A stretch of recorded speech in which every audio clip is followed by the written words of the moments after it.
tomorrow and tomorrow and tomorrow creeps in this petty pace from day to day to the last syllable of recorded time. And all our yesterdays have lighted fools the way to dusty death.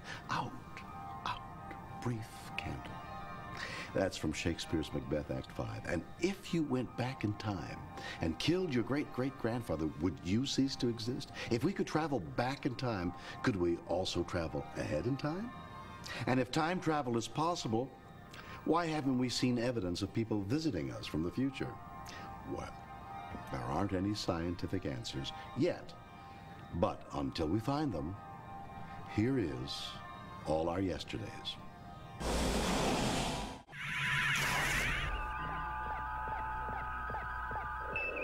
What is this place?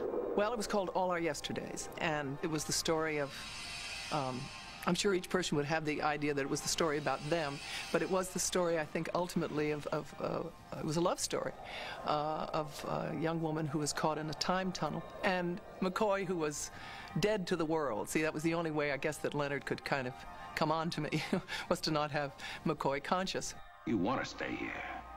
As a matter of fact, you're highly motivated to stay in this forsaken waste. The prospect appeared quite attractive to you a moment ago. We were the three people in this cave.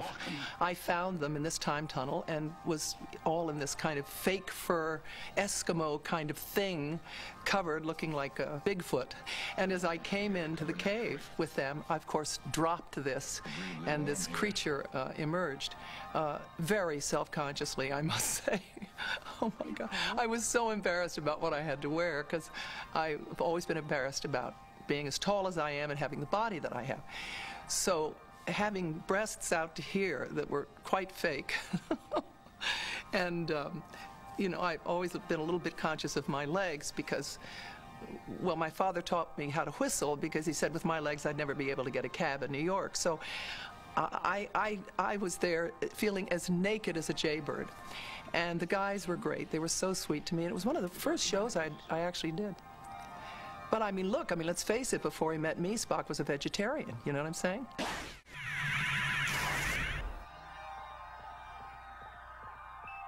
What are you called? I'm called Spock. Even your name is strange. In that cave, and that beautiful light, and that amber light, and the two of us developed this kind of love affair. You are beautiful. I taught him how to eat meat. I mean, I don't know how else to say it. It was a very sexual, he fell in love, you know. I mean, he was very taken with this red-headed kid from Connecticut. And, we had a wonderful time doing it. Of course, I had no idea how epic it was, but I had a feeling that it was very special, that I was in something that was very special. And to me, it is. I mean, I watched all of them. I mean, I just adored the show. Do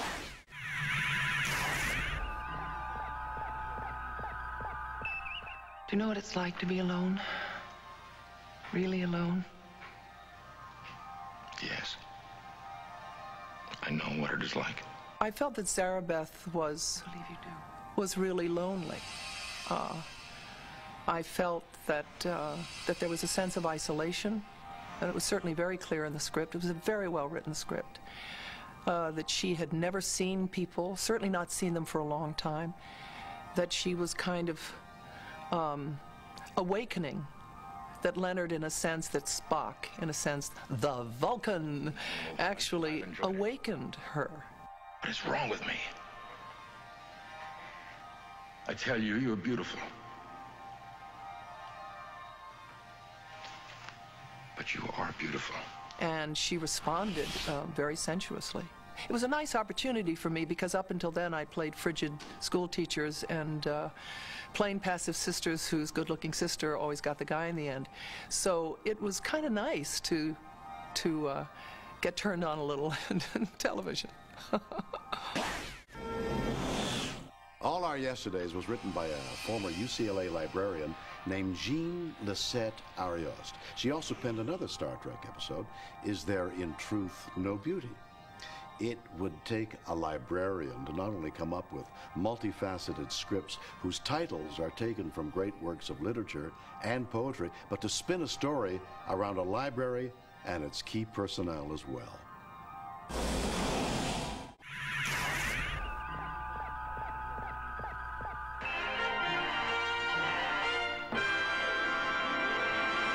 There was a kind of magic, there was a mystical kind of quality to it. I am substantial. You are not imagining this. You could tell that the rocks were fake. You knew that those things that glommed on you were plastic, you know. But it didn't matter. You were so connected with those people. And I was a total fan. So I sensed that this was very special, particularly because Spock had never really been with anybody except maybe one other redhead. I guess he kind of liked redheads. But I think I was like one of the first women that he ever kind of opened his heart to, which was a real new thing for him. Please pay no attention. I'm not myself.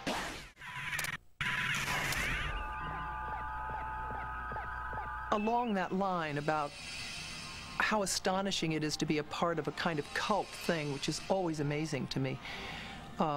I'm always amazed at how those things occur. I mean, I didn't even know that there was a book out called Son of Zarabeth.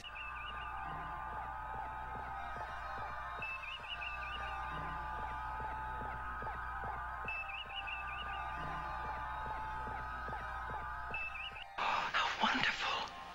I've always loved books about such possibilities. You know, it was the least painful birth I've ever been through. Spock and Zarabeth, who's played by Mariette Hartley, are supposed to fall in love until Nimoy pointed out to the producers that as a Vulcan, he doesn't get emotionally involved. But producer Fred Freiberger came up with a clever angle.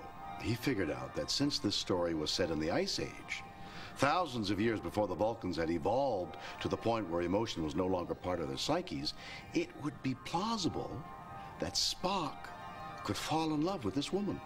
Everyone bought the idea, and this concept was incorporated into the final script.